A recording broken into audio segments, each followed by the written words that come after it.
Bonjour et bienvenue dans votre émission de prière. Je suis heureux de vous retrouver pour une nouvelle semaine. Vous allez être encouragés. Rappelez-vous que la parole de Dieu déclare que la présence du Seigneur se manifestait parmi eux par toutes sortes de prodiges. Et lorsqu'il envoie sa parole a la puissance de guérison, sa puissance de libération. Et nous croyons que pendant toute cette semaine, vous allez être édifiés et fortifiés par la parole de Dieu et par les temps de prière que nous allons vivre ensemble. Nous voulons aujourd'hui vous dire avec notre invité, le révérend et entrepreneur Raoul Wafo, que votre destinée est prophétique. Et nous sommes vraiment heureux de t'avoir avec nous pendant cette semaine. Un plaisir partagé. Donc Raoul Wafo est donc entrepreneur, homme d'affaires. En tout cas, il y a plusieurs casquettes sur ta vie, très occupée au niveau du ministère, mais aussi des affaires. Et tu es pasteur de l'église Le Temple de la Foi depuis 12 ans maintenant, je crois. Exactement. Depuis qu'on l'a fondé il y a 12 ans, mais dans le ministère depuis 2006, donc ça fait environ 23 ans le ministère. D'accord. Gloire à Dieu. Et pendant cette semaine, donc, tu as eu cœur de partager sur la destinée. Je crois que pendant cette semaine, vous allez être, comme je l'ai dit, encouragés par rapport à votre destinée. Nous allons passer de puissants moments de prière et de déclaration prophétique. Et avant de commencer, comme j'ai l'habitude de le faire, je veux vous partager un témoignage. Lorsque nous avons fait le live il y a déjà maintenant plusieurs jours ensemble, au cours de ce live, j'ai vu une image. Alors je ne savais pas ce que c'était, j'ai essayé de l'expliquer un peu, c'était en haut des jambes, etc. En fait, c'était exactement ça que j'ai vu à ce moment-là. Donc c'est le bassin. Alors j'avais comme terme le bassin, les hanches. Et pendant l'émission, alors que je décrivais cela, une personne a envoyé son témoignage, elle s'appelle Nancy. Et elle dit « Toute mon adolescence, j'ai eu des douleurs au bassin. Jusqu'à maintenant même, ce soir, donc pendant le live, elle dit Dieu m'a guéri donc complètement. Elle dit voilà, gloire à Dieu et rend grâce à Dieu. Le Seigneur l'a complètement guéri. Et on veut remercier le Seigneur pour ça. Pendant ce live, il y a eu beaucoup de guérisons. On vous en partagera plusieurs. Et on a passé ensemble un bon moment, un temps fort dans la présence de Dieu où beaucoup ont été touchés aussi au niveau des finances. Je crois que plusieurs ont vécu des miracles financiers. Nous rendons grâce à Dieu pour cela. Aujourd'hui, donc, on veut vous dire que Dieu vous a connus d'avance. Alors, qu'est-ce que ça veut dire, pasteur? Ça veut dire que Dieu nous a connus d'avance. Simplement que notre destinée prophétique, on a existé justement avant d'être sur terre. Et beaucoup de personnes, justement, ne le comprenant pas, pensent que leur vie est un hasard. Et ça a un impact négatif sur la prière. Parce qu'on pense qu'on est un accident. La Bible dit quoi dans Romains 8, versets 29 à 31? Car ceux qu'il a connus d'avance, il les a aussi prédestinés à être semblable à l'image de son Fils, afin que son Fils fût le premier-né entre plusieurs frères.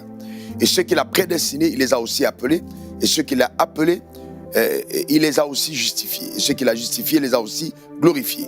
Que dirons-nous donc à l'égard de toutes ces choses, si Dieu est pour nous, qui sera contre nous? Donc la conclusion qu'on a au verset 31, justement, est la conséquence du fait que Dieu nous a connus d'avance. En fait, et c'est clair, il est important que nous comprenions que nous ne sommes pas arrivés sur terre par hasard. Quand Dieu dit qu'il nous a connus d'avance, ça veut dire qu'il a été celui qui est l'initiateur de notre existence. En fait, nous existons parce que Dieu a eu un problème au départ. Il a eu un problème avec Lucifer à la montagne des Sion. Pour régler ce problème, le conseil de Dieu, le Père, le Fils et le Saint-Esprit se sont mis ensemble, disant il faut donc qu'on trouve une solution au problème de Lucifer. Ils décident donc de propulser Lucifer du ciel sur la terre. Et ils disent dans Ézéchiel 28 au verset 17, on le propulse sur la terre afin que les rois le voient. En d'autres termes, c'est afin que les rois lui infligent la correction qu'il mérite. Que les rois que nous allons susciter soient donc là pour nous venger. Donc l'homme est sorti de la pensée de Dieu pour aider à résoudre un problème que Dieu a eu. Et donc si Dieu a suscité chaque être comme étant une solution à ces problèmes, il est donc important pour nous au moment ayant cette révélation de nous arrêter et d'abord rendre grâce à Dieu pour le fait que nous ne sommes pas au hasard. Parce qu'en fait, le diable a réussi à faire croire à beaucoup de frères et sœurs qu'ils sont des hasards. Et c'est comme ça qu'ils deviennent eux-mêmes partisans de leur propre échec, pensant en fait que bon, c'est par hasard ils ont la couleur de la peau qu'ils ont, c'est par hasard qu'ils ont peur de peut-être de cette carrure, ils habitent dans tel pays. Non, il n'y a pas de hasard. Dieu nous a connus d'avance. Il dit à Jérémie, Jérémie, avant que tu ne sois dans le ventre de ta mère, je te connaissais. Ça veut dire quoi? Ça veut dire, c'est quelque chose de fort. Ça veut dire que Jérémie et Dieu ont eu même une conversation avant que Jérémie n'arrive dans le ventre de sa mère. Pourquoi? Parce que quand vous lisez la Bible, vous découvrez que Dieu a tout fait. C'est écrit d'ailleurs, je vais lire Genèse 1, verset 31 à Genèse 2, 2. Dieu vit tout ce qu'il avait fait, et voici, cela était très bon. Donc il a vu tout ce qu'il avait fait. Donc Dieu a créé tous les hommes le même jour. Il n'a pas créé Adam et puis après, quand Adam a eu un problème, il dit bon, on va créer maintenant Abraham. Non, il a créé tous les hommes le même jour. Cependant, il a séquencé la venue des hommes sur la terre dans le temps. Donc il a estimé qu'Adam avait l'aptitude et la capacité de la première personne à venir sur terre. Adam avait une qualité, c'est qu'il pouvait être seul avec les animaux et vivre cette solitude. Il y a d'autres personnes qui ne pourraient pas être à la place d'Adam. C'était une qualité extraordinaire. Et à cause des qualités qu'Adam avait dans ce domaine, il a été le précurseur justement des hommes sur terre. C'est après avoir vécu seul longtemps, qu'il a eu une partenaire, sa femme Ève, qui est venue. Et on connaît ce qui s'est passé par la suite. Donc c'est important pour chacun d'entre nous, déjà, de rendre grâce à Dieu du fait que nous faisons partie de son plan. Ça, c'est important. Et quand il dit à Jérémie, avant que tu ne sois dans le ventre de ta mère, je te connaissais. Avant que tu n'en sois sorti, je t'avais consacré, je t'avais établi prophète des nations. Maintenant, regardons ce qui se passe quand il y a l'homme et une femme sont ensemble et ont des rapports sexuels. Qu'est-ce qui se passe? Il y a des spermatozoïdes qui sont relâchés vers l'ovule. Et quand l'ovule est présent, on a environ 1,5 milliard à 2 milliards de possibilités de naissance. Ça veut dire que dans le ventre, on n'était pas seul. Il y avait environ 1,5 milliard à 2 milliards de potentiels humains qui étaient dans le ventre. Mais comme Dieu nous a connus d'avance, la main de Dieu, l'onction de Dieu, la grâce de Dieu est descendue sur le spermatozoïde que nous étions, et c'est pour ça que nous sommes allés dans l'ovule. Donc la sortie déjà du ventre de sa mère est une énorme victoire sur environ 1,5 milliard à 2 milliards de personnes, c'est-à-dire le tiers de la terre. Donc toute personne qui existe sur terre n'est pas au hasard. Et c'est pourquoi, en fait, pour moi, j'aimerais qu'on abonde en action de grâce, là où tu te trouves, que tu rendes grâce déjà à Dieu d'exister. Et puis, prophète Jérémie, c'est fort, parce qu'on aurait pu être le poisson qu'on consomme à midi, on aurait pu être le bœuf de l'abattoir, on aurait pu le moustique qu'on est en train d'écraser, mais on est un être humain. La suprême création de Dieu, c'est déjà suffisant pour rendre grâce à Dieu. Et donc c'est pour ça que je voudrais vous encourager, là où vous êtes, dans votre maison, dans vos lieux de service, vous êtes connectés à cette émission, je voudrais vraiment que vous preniez le temps et que vous levez vos mains pour rendre grâce à Dieu, pour ce que vous êtes bénis le nom de l'Éternel, justement pour le fait d'exister en tant qu'être humain, d'avoir reçu le mandat de la domination de la part de votre Créateur. Élevons nos voix, rendons grâce à Dieu pour ça ensemble. Père, nous voulons te rendre grâce. Nous voulons célébrer ton nom pour ta fidélité. Merci parce que je ne suis pas au hasard. Merci parce que ma soeur et mon frère n'est pas au hasard. Tu as un plan éternel qui est arrêté. Arrêté, Seigneur, et à rattacher, Seigneur, au Dieu à l'existence de chaque personne. Car ta parole déclare, tu as fait toutes choses pour un but, même le méchant pour le jour du malheur. Nous voulons te rendre grâce. Nous voulons célébrer ta fidélité. Parce que tu nous as connus d'avance. Tu as connu nos forces. Tu as connu nos faiblesses. Tu as connu les choses que nous allions traverser et endurer. Mais malgré cela, il t'a plu de nous appeler. Que ton nom soit célébré, que ton nom soit béni. Tu es l'architecte et le constructeur de notre destinée. Car tu as dit, je connais les projets que j'ai formés pour vous, les projets de paix et non de malheur. Pour vous donner un avenir et de l'espérance. Nous te célébrons parce qu'en toi nous avons un avenir, nous avons de l'espérance. Nous voulons célébrer ta gloire. Les défis présents, les circonstances que nous traversons n'altèrent pas, ne changent pas, n'occultent pas, n'empêchent pas la manifestation glorieuse du plan que toi tu as arrêté. Père, merci parce que nous sommes ton ouvrage. C'est toi qui nous as créés, c'est toi qui nous as conçus, tu nous as connus. Nous n'avons pas été avortés, nous ne sommes pas restés à l'étape de spermatozoïde, mais tu as permis, Éternel, que nous puissions naître, venir sur terre. Si nous sommes arrivés sur terre, c'est qu'il y a quelque chose de glorieux, il y a un plan majestueux, il y a quelque chose de grand que tu vas accomplir au travers de nos vies. Nous refusons donc d'être nous-mêmes les artisans de la destruction de ton plan. Nous voulons célébrer ton nom, Seigneur, pour ta fidélité, pour ta grandeur, pour ta bonté, pour tes pouvoirs qui sont à l'œuvre au travers de nos vies. Les choses que nous connaissons et celles que nous ne connaissons pas, pour elles nous voulons te rendre grâce. Que ton nom soit honoré, Seigneur. Béni sois-tu pour ton extrême fidélité au nom suprême de Jésus. Merci, Seigneur. Oui, Seigneur, Alléluia. merci. Merci, Père. C'est toi dans ta parole qui a dit, tu envoies ton souffle et ils sont créés. Oui, Père, merci parce que nous ne sommes pas le fruit du hasard, Seigneur, mais le fruit de ton cœur, de ton désir. Tu as désiré nous voir sur la terre. Tu as désiré nous aimer. Tu as désiré, Seigneur, qu'on puisse nous aussi t'aimer en retour, te glorifier par nos vies, par nos choix, par nos jours et nos décisions quotidiennes. C'est pourquoi, Père, nous voulons, oui, te rendre grâce et te glorifier pour, Seigneur, ce privilège extraordinaire, non seulement d'avoir été connus de toi, mais de te connaître. Alléluia. Seigneur, nous n'aurions pu être dans les ténèbres, nous aurions pu continuer notre vie dans l'aveuglement. Mais nous t'avons connu et nous avons connu que tu es le roi des rois, le Seigneur des seigneurs, le Fils de Dieu. Nous t'avons connu, Dieu de gloire, Père des esprits. Tu es le roi de gloire. Alléluia. Tu es, Seigneur, ce qui fait battre nos cœurs. Tu es notre amour, notre Dieu, notre vie, notre désir. C'est de vivre pour toi, de te connaître, de te glorifier. Père, je veux prier pour mes frères et sœurs alors qu'ils sont en train de te rendre grâce. Je veux prier pour ceux et celles qui sont désespérés, pour ceux et celles qui étaient sous un joug, pour ceux et celles qui sont et qui restent dans leur lit comme des dépressifs, comme des personnes qui n'ont aucune destinée. Merci parce que pendant cette semaine, merci parce que pendant cette journée, le mensonge disparaît, le joug est ôté de dessus leur cou. Ils sont libérés par le pouvoir de ta parole, alors qu'ils te rendent grâce pour leur vie. Quelqu'un est libéré maintenant de pensées suicidaires. Quelqu'un est libéré au nom de Jésus-Christ de découragement, de l'apitoiement par ton esprit qui vit en lui. Oui, Seigneur, merci parce que tu nous as aimés. C'est toi qui nous as appelés et tu as mis en nous ton esprit. Alléluia. Nous te glorifions, Jésus-Christ. Tu es merveilleux, Seigneur. Alléluia, gloire à Dieu. Bien oui, en rendant grâce à Dieu en toutes choses, en rendant grâce à Dieu pour toutes choses, c'est bien de se souvenir que nous sommes justement son ouvrage, nous sommes son plan. On n'est pas arrivé sur cette terre par hasard et je ressens qu'il y a beaucoup de personnes dans des contrées de ce monde qui regrettent d'avoir les parents qu'ils ont, la couleur de la peau qu'ils ont, vivent dans le pays où ils vivent. Mais il ne faut bien pas oublier que ce n'est pas au hasard. Dieu, en te faisant venir sur terre, a regardé toutes les familles. Il a regardé les familles célèbres, il a regardé les familles les moins célèbres.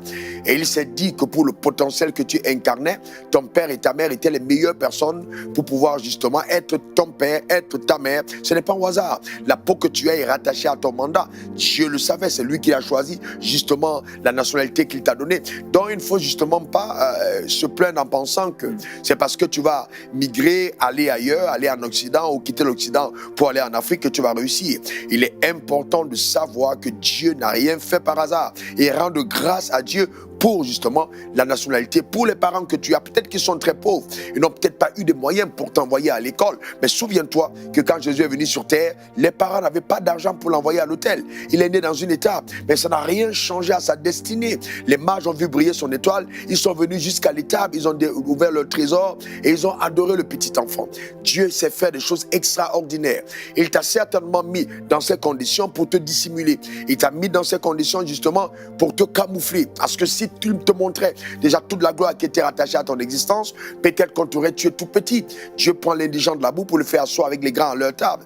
Donc il faut comprendre ceci, ton origine naturelle n'a rien à voir avec ton origine surnaturelle. Ta valeur n'est pas déterminée par le corps que tu as, par la couleur que tu as, par la famille dans laquelle tu es né, mais plutôt justement par l'esprit de Dieu Amen. en toi. Parce que nous sommes tous égaux devant Dieu, nous avons tous le même esprit, nous sommes tous les enfants de Dieu, créés de la même manière le même jour, mais Dieu a séquencé notre venue dans le temps sur terre. Et pour nous qui sommes nés après la venue du Seigneur Jésus, quelle grâce, quel privilège, quel honneur. Nous avons, nous qui sommes nés de nouveau, le privilège d'avoir en nous le Saint-Esprit. Nous sommes devenus le temple de Dieu avec une mission spécifique révélée, la gloire de Dieu à notre génération. Donc il est hors de question pour nous de croire que justement notre vie sera en échec. Non, tu ne peux pas échouer, tu ne dois pas échouer. Tu as été conçu pour réussir. Dieu n'échoue pas. Et c'est pour ça qu'il a rattaché dans ton ADN, dans tes gènes, justement ce désir de réussir. C'est pas parce que c'est difficile que c'est impossible. Non, même le premier homme venu sur terre, ça n'a pas été facile. Travailler n'est pas une malédiction. Il a demandé à l'homme,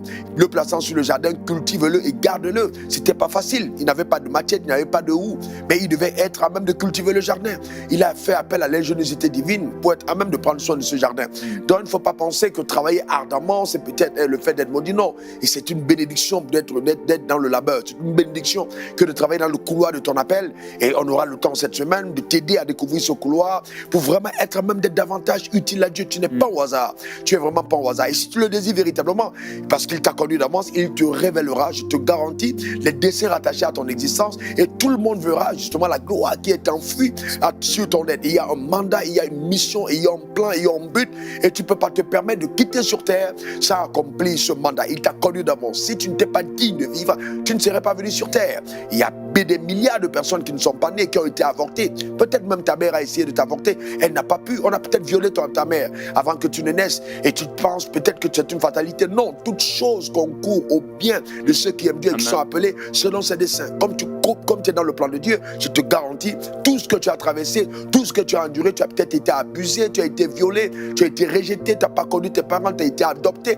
Mais je ressens dans mon esprit qu'il y a des personnes dans cette situation maintenant, tu as simplement besoin de prendre courage. Dieu a voulu, de par le prototype de ce que tu as vécu, révéler à cette génération la grandeur de ses œuvres. Prends courage, mets-toi à genoux là où tu es, lève ta main, même si tu pleures, c'est pas grave, lève ta main dans le ciel, rends grâce à Dieu pour les difficultés que tu as traversées, pour tout ce que tu as enduré, mais n'abandonne pas celui qui t'a appelé fidèle, celui qui t'a conçu n'a jamais échoué, il a su toujours persévérer dans tout ce qu'il fait. Tu as son ADN. Bénis le Seigneur, rendons grâce à Dieu, rends grâce à Dieu pour ta vie. Je ressens une femme qui souffre dans son esprit maintenant, et quand j'ai prononcé ces paroles, si tu as eu le cœur déchiré à cause justement de ce que tu as été violé dans la vie, et tu as eu du dégoût par rapport à la vie, tu as eu envie d'abandonner, tu as eu l'impression que justement tu étais mal né. Non, Dieu me demande de te dire de prendre courage. Je vois un autre qui a été rejeté par les parents adoptifs. Tes parents sont morts, on t'a laissé dans une famille, tu étais tout jeune et on t'a maltraité, on te réveillait trop tôt le matin pour être domestique dans la maison, mais Dieu me dit de te dire que lui qui est Dieu, il te sortira de là, il te donnera d'avoir justement un rayonnement glorieux. N'oublie pas que la pierre qu'ont rejeté les bâtisseurs est devenue la principale de l'angle. Dieu sait prendre justement des situations comme celle-là pour se glorifier. C'est pourquoi attache-toi à Dieu, n'abandonne surtout pas. Ceux qui ont appris à vaincre dans la vie sont ceux qui n'ont jamais abandonné. Il faut tenir ferme, continue de persévérer dans ta relation avec le Seigneur. Attache-toi à Jésus-Christ, c'est ta seule issue véritable de sortie au nom suprême de Jésus. Alléluia. On a jeté le sort sur ta vie. Je te garantis, maintenant que tu as eu la révélation de ce que ta destinée est prophétique, je te garantis qu'aucun de ces sorts n'agira contre toi. Rends grâce à Dieu. Lève tes mains là où tu es. Bénis le nom de l'Éternel. Rends grâce à Dieu. Répands et penche ton âme devant le Seigneur. Bénis le Seigneur. Même en larmes, rends grâce à Dieu. Et reçois maintenant dans ta maison la force du Saint-Esprit, la force du Saint-Esprit à l'intérieur de toi pour être à même justement de continuer d'avancer. Et il y a une maladie à ta jeunesse qui a miné ton corps, qui t'a empêché justement d'émerger. Reçois la guérison maintenant par la puissance de Dieu. Au nom suprême de Jésus, regarde à la victoire de la croix. Célèbre Dieu parce que par ses meurtrissures, tu as été guéri. Je te garantis, tu ne manqueras de rien. Je sens une gloire descendre dans ta maison. Je sens la présence de Dieu t'envahir. Je sens les anges de Dieu intervenir dans diverses situations sur la terre maintenant, parce qu'il y a des desseins rattachés à vos vies. Le diable est ton menteur. On t'a fait croire que tu étais en échec, tu étais une calamité. Tes parents t'ont dit que tu ne valais rien. Je vais te dire une chose, ce ne sont pas eux qui t'ont créé, ce ne sont pas eux qui t'ont conçu, c'est ton Père, c'est ton Créateur. Rends grâce à Dieu pour cela. Élève ta voix vers le Saint-Trône de la grâce. Oui, épanche ton âme devant le Seigneur. Tu peux pleurer devant sa face, mais épanche ton âme, répands ton âme devant lui. Bénis le nom de ton Créateur. Oui, tu n'es pas venu sur la terre accompagner les autres. Non, tu n'es pas venu sur la terre être spectateur. Non, Dieu a un plan pour ta vie, ne fais acception de personne. Le diable t'a menti, le diable t'a embrigadé pendant longtemps, mais ta liberté est arrivée maintenant. Reçois-la au nom suprême de Jésus. Reçois-la et sache que c'est dans sa présence qu'il y a toute sécurité exceptionnelle en ce qui concerne ta vie. Oui, en ce qui concerne ton être. Rends grâce à Dieu. Tu étais victime de racisme et tu as eu l'impression que la couleur de ta peau était une malédiction, une fatalité. Non et encore non. Non et encore non. Parce que Dieu t'a appelé, toutes choses que tu vas vivre vont concourir à ton bien. Toute cette semaine, tu verras cette gloire sur ta vie. Dieu est avec toi. Attache-toi éternellement à ton Rédempteur, à ton Sauveur, au nom suprême de Jésus. Alléluia. Il est écrit dans le psaume 49 au verset 21, « L'homme qui est en honneur et qui n'a pas d'intelligence est semblable aux bêtes qui périssent, aux animaux qui périssent. » Et je ressens que Plusieurs personnes, vous êtes en train d'écouter ce temps de prière et certains même, vous avez été encouragés à l'écouter parce que, comme invité, nous avions aujourd'hui Raoul Wafo qui est entre autres un entrepreneur, un homme d'affaires et vous êtes vous aussi quelqu'un de reconnu, vous avez de l'honneur à cause de votre métier et des responsabilités qui vous ont été données. Mais si vous avez une destinée, comme il vous a été dit, il est tellement important que vous soyez intelligent afin que vous ne mouriez pas comme une simple bête. Et la Bible dit qu'est-ce qu'est l'intelligence? C'est celle de connaître Dieu.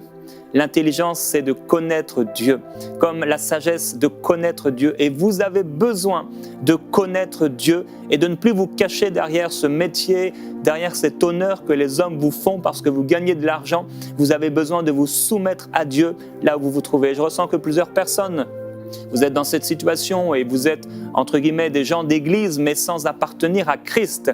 Et vous avez besoin aujourd'hui de déposer tous ces titres, toutes ces positions, tout cet honneur que les hommes vous ont donné, de les déposer au pied de la croix et d'une fois pour toutes, recevoir le Seigneur Jésus-Christ dans votre vie, recevoir le pardon de vos péchés et vous soumettre à Jésus-Christ parce qu'il n'est pas censé vous suivre, vous êtes censé le suivre. Il doit être votre Seigneur, votre Maître.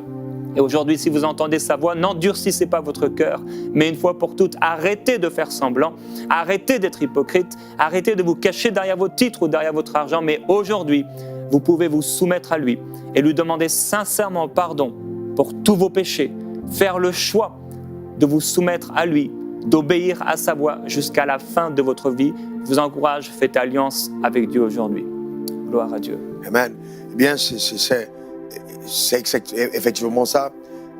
Les aptitudes que nous avons, les capacités que nous avons, les talents que nous avons, les dons que nous avons ont été donnés par Dieu justement pour servir à ses desseins. Donc c'est important, quel que soit justement ton degré de rayonnement dans la société, tu nous écoutes, tu n'es peut-être pas né de nouveau ou même tu es né de nouveau, mais tu as l'impression que cette intelligence vient de toi-même. Non, eh bien, non. Dieu t'a doté de ce potentiel, de cette intelligence parce qu'il a voulu que ta vie soit un canal d'expression de sa gloire. Donc prends conscience de cela et entre dans le plan parfait de Dieu. Il veut que par ta vie, d'autres vies soient gagnées, d'autres vies soient impactées. Peut-être c'est l'inverse. Tu es en train de magnifier une faiblesse que tu as. Et tu te dis, je n'irai jamais loin dans la vie à cause de tel problème que j'ai dans ma vie. Non, écoute-moi très bien. Dieu connaissait tes faiblesses, il connaissait ses problèmes. Mais il t'a quand même donné d'exister sur terre. Il est capable, si tu te rapproches de lui par le Saint-Esprit est capable de transformer justement ces faiblesses en une possibilité incroyable de t'utiliser, de donner un témoignage élogieux de ce que Dieu est capable de faire dans la vie de quelqu'un qui longtemps a été prisonnier du sexe, du tabac, de l'alcool, de la drogue. Ta destinée n'est pas une destinée de honte. Personne n'a été créé par Dieu pour être objet de honte. Je déclare sur ta vie, au nom suprême de Jésus, que ce manteau de la honte s'est ôté. Non, dans ta famille, on ne te considère pas, tes frères ne te considèrent pas. Quand tu es absent, c'est comme si tu n'étais pas absent. Quand tu es présent, c'est comme si tu étais absent. Mais je vois Dieu te restaurer totalement. Amen. Parce que ton cœur s'est ouvert sur cette vérité. Je vois Dieu te restaurer, je vois Dieu te redonner de la considération, de la valeur en société. On t'appelait prostituée, on t'appelait brigand, on t'appelait voleur, on t'appelait alcoolique, on t'appelait brigand. Mais Dieu te restaure par sa puissance glorieuse. Il enlève cette identité de honte, il te dépouille de cela pour restaurer, justement polir justement une nouvelle identité afin que ta vie devienne un témoignage éclatant de ce que Dieu seul est capable de faire. Nous refusons que tu périsses dans le péché. Amen. Non. Il suffit seulement d'ouvrir ton cœur et de dire Jésus, de dire après moi encore Jésus, dis simplement Jésus, je te donne mon cœur, je te donne ma vie, amen. Fais de moi ce que tu veux. Je demande pardon pour ma vie passée. Restaure-moi, change mon cœur, change ma vie. Je vais vivre selon les plans et les desseins que tu as arrêtés d'avance car tu m'as connu. Oh Père, je reviens à toi car c'est toi qui m'as choisi, c'est pas moi qui t'ai choisi. Tu m'as choisi en premier. Tu as fait mourir ton fils à la croix pour ma vie. Mon Père, je veux te rendre grâce. Merci, je reviens à toi. Donne-moi la force de vivre le restant de mes jours. Éternel, pour adopter les plans et les desseins rattachés à ma personne car tu m'as connu d'avance. Tu es mon créateur. Je veux dépendre de toi. Je veux pas être indépendant. Je veux être dépendant. Je veux pas être indépendant. Je veux être dépendant de Dieu. Oui, parce que je sors de Dieu. Alléluia. Et ça, c'est vraiment important. La dépendance à Dieu. Beaucoup de croyants n'apprennent pas à le faire. Si la plante dépend de la terre et que les poissons dépendent des eaux, c'est parce que justement, pour créer le poisson, Dieu a parlé aux eaux, que les eaux produisent des poissons. Pour créer les plantes, il a parlé à la terre, que la terre produise des plantes. Mais pour nous créer, nous, en tant qu'hommes, il a parlé à lui-même, il nous a engendrés de lui. Donc, aucun homme ne peut être épanoui sur terre s'il n'est rattaché justement à sa source, et Dieu est notre source. Ce n'est pas ton compte bancaire, ce n'est ni ton diplôme, ni ton argent, mais ta véritable source, c'est Dieu. Donc, il est important pour tout humain de revenir à la source. Et toute personne qui vit sur cette terre sans être reconnectée à la source est une personne malheureuse. Le vrai bonheur, la vraie joie, la vraie paix, la vraie protection, on l'a quand on retrouve justement la source de notre existence. C'est pour ça qu'on l'appelle Père. Notre Père qui est au-dessus, c'est notre source. Amen. Et notre Père est riche, notre Père est puissant, notre Père est glorieux. Eh bien, si c'est notre Père, exactement ce qui est à lui, si on est reconnecté à lui, nous en jouissons automatiquement. Il t'a connu d'avance. Il ne faut surtout pas l'oublier. Amen. C'est important. Alléluia, gloire à Dieu. Et dans Ecclésiaste chapitre 8, au verset 6, il est écrit, et le Saint-Esprit nous dirige ainsi à vous parler de la sorte, car il y a pour toute chose un temps et un jugement. Quand le malheur accable l'homme, l'homme n'est pas maître de son souffle pour le retenir, et il n'a aucune autorité sur le jour de la mort. Il n'y a pas de rémission dans le combat. Et la méchanceté ne donne à ceux qui l'exercent aucune échappatoire. Et si vous résistez encore en ce temps, il est tellement important, et Dieu veut vous parler et vous dire qu'il aura pour tout un temps et un jugement, pour toute chose. Et parfois, lorsque le malheur accable l'homme, c'est le temps où nous devons réfléchir et être intelligents et se dire pourquoi ces blocages, pourquoi ces choses dans ma vie. Et c'est le moment de se repentir. C'est le moment de recevoir, comme il a été dit, le Seigneur Jésus-Christ et de lui demander sincèrement pardon pour nos péchés. Oui, l'homme n'est pas maître de son souffle. On aurait beau avoir tout l'argent du monde, toutes les possessions. Aucun homme n'est maître de son souffle pour le retenir et n'a d'autorité sur le jour de la mort. Et il est important de se soumettre à celui qui a toute autorité dans les cieux et sur la terre. Son nom, celui de son Fils, est Jésus-Christ, le Fils de Dieu. Vous êtes peut-être aujourd'hui un musulman, vous êtes peut-être hindou et vous écoutez cette émission, peut-être athée, mais le Fils de Dieu est venu pour donner la vie et une vie en abondance. Le Seigneur veut que vous puissiez vivre dans cette vie présente en abondance, en toute joie, en toute paix, en toute sécurité, dans le bien-aimé, dans son amour. Alors, avant de se retrouver demain dans Prière Inspirée, on va continuer cette série sur la destinée prophétique. On va vous encourager. Peut-être encore une minute, je vais te laisser la dernière minute. Juste pour prier et demander que toutes les chaînes de la captivité qui te maintiennent prisonnier dans le monde, si tu le désires maintenant, au nom suprême de Jésus, soient brisées. Ce que tu sois libéré de toute forme de chaîne de captivité, là où tu te trouves, au nom suprême de Jésus, des productivités, que cela soit brisé, les malédictions héréditaires brisées, libérées, tout ce qui te maintient dans les ténèbres soit détruit au nom suprême de Jésus, et qu'à partir d'aujourd'hui, tu sois libre, car celui que le Fils a franchi est véritablement libre. Les fardeaux tombent sous la puissance de Dieu, et que maintenant, la gloire de Dieu se démontre à un niveau particulier dans ta vie. Qu'il en soit ainsi au nom suprême de Jésus. Demeure béni, demeure libre. Envoie-nous nos témoignages, des témoignages de ce qui se passe dans ta vie, afin d'encourager d'autres personnes, car la main de Dieu n'est pas trop courte pour sauver. Demeure béni. Alléluia. Et à demain. On va se retrouver effectivement demain dans Prière Inspirée. Nous vous bénissons au nom du Seigneur. Oui, Dieu vous a connu d'avance. Et pendant cette journée, prenez du temps à contempler la création de Dieu. Mais dites-vous que vous faites partie de cette création. Vous êtes tout ce que le Seigneur a désiré. Remerciez aujourd'hui le Seigneur. Passez du temps à le glorifier parce qu'il vous a connu d'avance. Nous vous bénissons et on se dit donc à demain dans Prière Inspirée. Merci. Il y a des gens qui sont bénis et il y en a d'autres qui sont une source de bénédiction. Aujourd'hui, je voudrais vous encourager à non seulement être bénis par notre ministère, mais à devenir pour EMCI une véritable source de bénédiction en rejoignant les 8000 partenaires qui vont amener EMCI dans une nouvelle dimension. Grâce à vous, on va pouvoir faire des conférences sur le terrain, ouvrir une formation biblique gratuite, créer de nouvelles émissions, de nouveaux concepts pour bénir un maximum de personnes. Aujourd'hui, sans tarder, rejoignez la vision, rejoignez les 8000 partenaires qui vont amener EMCI dans une nouvelle dimension. Dès maintenant, donnons pour faire entrer EMCI dans une nouvelle saison.